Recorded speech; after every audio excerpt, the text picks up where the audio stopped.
Bonsoir à tous et bienvenue dans ce point de l'actualité. En prélude au forum Boao pour l'Asie, le Premier ministre Patrick Achi a été reçu ce mercredi par son homologue chinois Li Qiang. Une rencontre qui a permis aux deux personnalités d'évoquer des questions de coopération bilatérale et multilatérale, notamment les perspectives d'investissement en Côte d'Ivoire et le renforcement des liens entre les deux pays. Rappelons que le chef du gouvernement conduit la délégation ivoirienne à Boao, ville de la province d'Hainan, à ce forum. Et après une phase pilote, la ministre de l'Éducation nationale, Mariétou Koné, a lancé la dictée du jour, un programme issu des recommandations des États généraux de l'éducation nationale, vise à améliorer le niveau d'écriture et de lecture des élèves. Le programme se déroule dans l'ensemble des établissements scolaires de Côte d'Ivoire. Le ministre de l'Équipement et de l'Entretien routier était en visite. Le travail à la Géroute est offert. Amédée Kouakou a annoncé l'apurement total des 290 milliards de dettes dues aux entrepreneurs. Il exige des dirigeants sociaux davantage de rigueur dans la gestion des travaux. Lancine Bakayoko. Première étape de cette visite de travail, l'agence de gestion des routes à Géroute.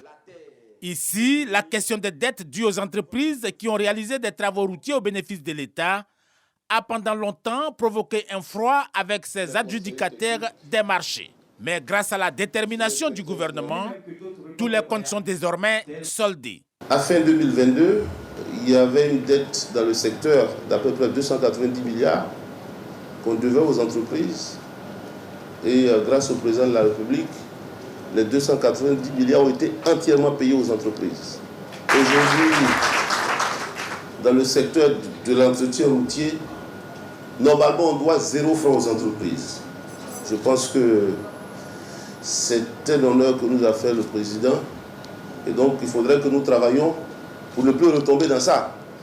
Donc, il ne faut pas qu'on commence à engager des travaux tant qu'on n'est pas sûr qu'on a une couverture budgétaire. Donc j'ai rappelé cela aux différents directeurs généraux, parce que c'est extrêmement important. Des efforts importants qui donnent droit au gouvernement d'exiger de ses ingénieurs davantage de transparence et une garantie de bonne gouvernance, notamment en matière de contrôle de la qualité des travaux.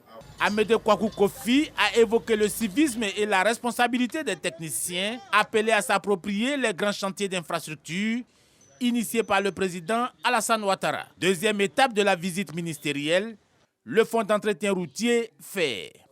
Une entreprise dont le gouvernement attend beaucoup. Vous avez donc une mission extrêmement importante, c'est de financer tous les travaux qui sont faits, de mobiliser les ressources, non seulement à travers les péages, à travers les redevances qui vous sont reversées, mais tout ça, vous devez en faire donc un bon usage. Amédée Kouakou en a profité pour magnifier la jeunesse du top management de toutes ces structures visitées et même de plusieurs membres du cabinet. Dans le reste de l'actualité au Sénégal, malgré l'interdiction de la préfecture, la coalition d'opposition Yewwi Askan Wi a maintenu son appel à des manifestations mercredi à Dakar et jeudi. Lors du procès d'Ousmane Sonko, l'opposant est poursuivi pour diffamation par le ministre du Tourisme. Sa précédente convocation le 16 mars avait provoqué des heurts dans la capitale. Dans un contexte de vive tension, la justice a dénoncé ce mardi l'existence d'un groupe visant l'insurrection en vue d'éventuels nouveaux troubles. L'université de Dakar et les écoles du pays sont fermées.